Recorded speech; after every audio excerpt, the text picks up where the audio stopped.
Good morning, children. Today we are taking the most important topic of this unit, which is importing and exporting data between CSV file and data frame.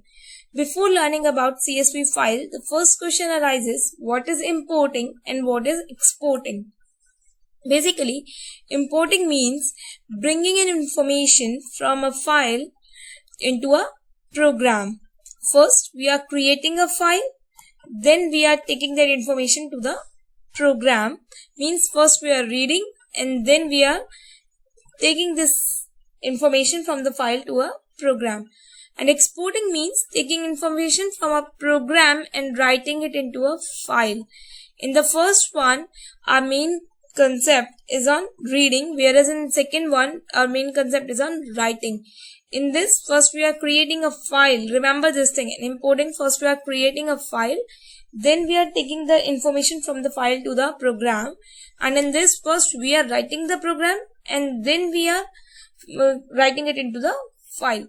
Now, the two most important properties while importing and exporting the file or the data between CSV and data frame is format. What is a format? As we can recognize from the extension of the file which kind of file it is. For example, if we are having .doc, then we are saying that it is a Word file, right? If we are having .xls, then we can say it's Excel file. If we are having an extension as CSV, that means it is a comma separated value file. If we are having an extension like .sql, then that means the file is of SQL. Same case with the JSON, HDF, etc. So, most important one is format, which is eligible with the, or you can say which format is compatible with our data frame or Python. Next one is file path of dataset. Dataset is the collection of large amount of data. So, from where we are getting our dataset? First, from our computer that we are storing in our C drive or at any other place. Next one is from internet, from where you are downloading your dataset. Now the next topic arises, CSV file. What is a CSV file? As we all know that the full form of CSV is comma separated value. And what type of file it is? It is a type of plain text file. Plain text means which is using only ASCII or Unicode characters.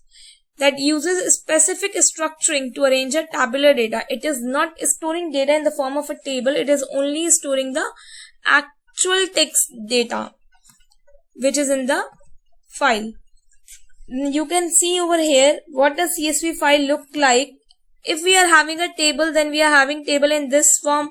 First we are having the column headers, then we are having the rows.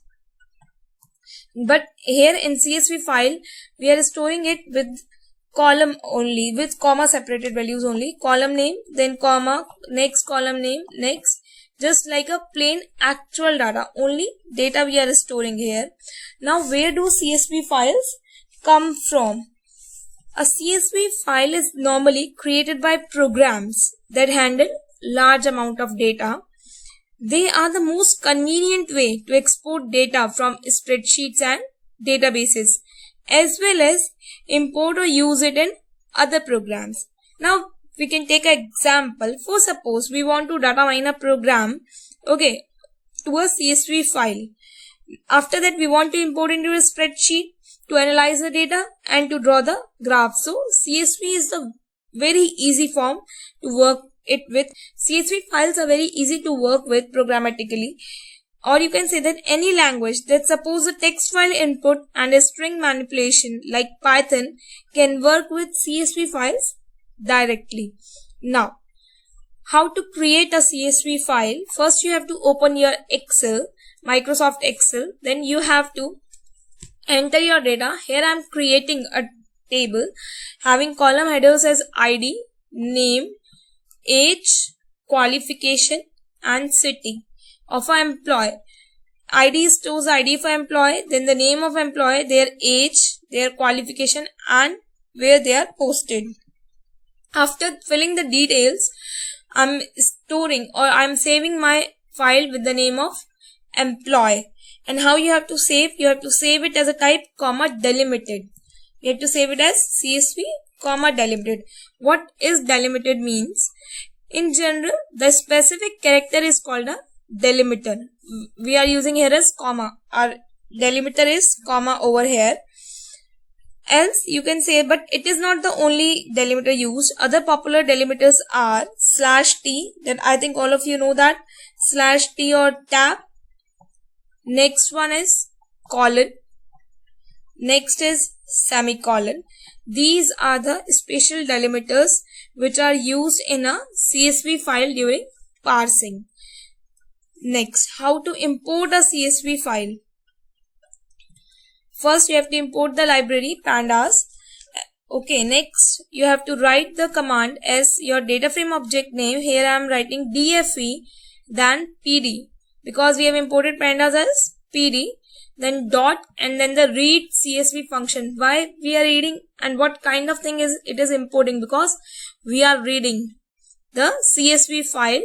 After that, you have to give the name of your file, employee.csv. My file name was employee.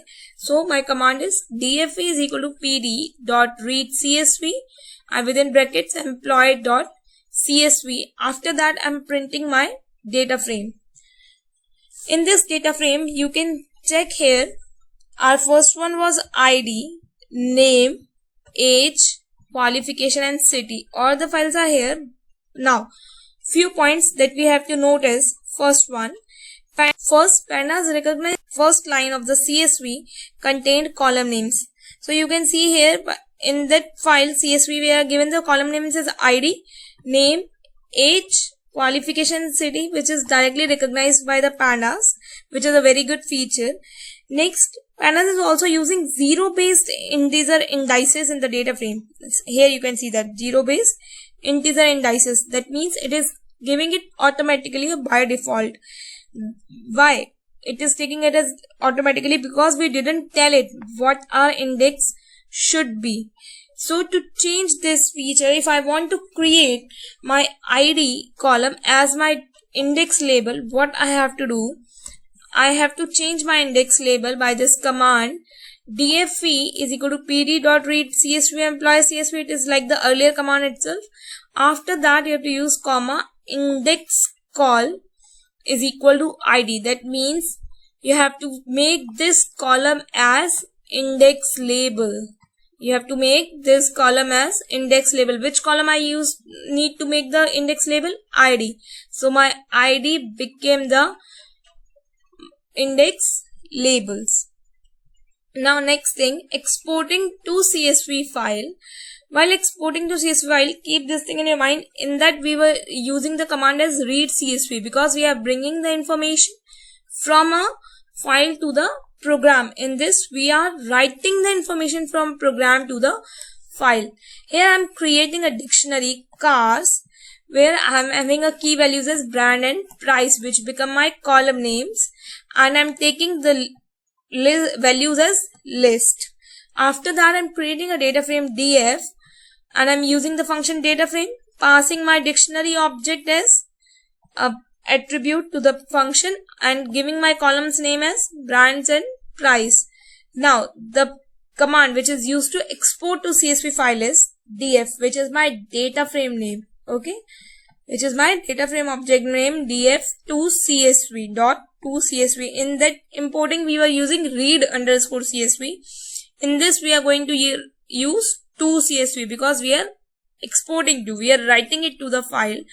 After that you have to use R. R means read or open that file. And here I am giving the complete path of my file where I need to store that file. So it is in my C drive and then further folders. And I created my data frame file name, my CSV file name as export data frame.csv. This is a file name. I'm giving it to CSV file export data frame.csv, and I'm giving index values equal to false. That means it can create the by default index values that they are using. No need to take it as the index value. And header, I'm giving it true. That means the columns that we are giving the header over here, it is directly passing on to the CSV file. So you can see the output over here. By default 0123, which is originally coming in the CSV file or the Excel sheets. after that we are having a first column as brand, next one is price. Now you can see the one more thing you can see over here. I also take the screenshot of my drive where you can see here export data frame. It is created. My file with CSV file that I want to create from using the data frame is created over here. Okay children, in our today's class we learned about how to import a CSV file to a data frame, and after that how to export a data frame to a CSV file. We are going to use these commands for our further practical purpose and our next topic which we are going to do tomorrow. Thank you children.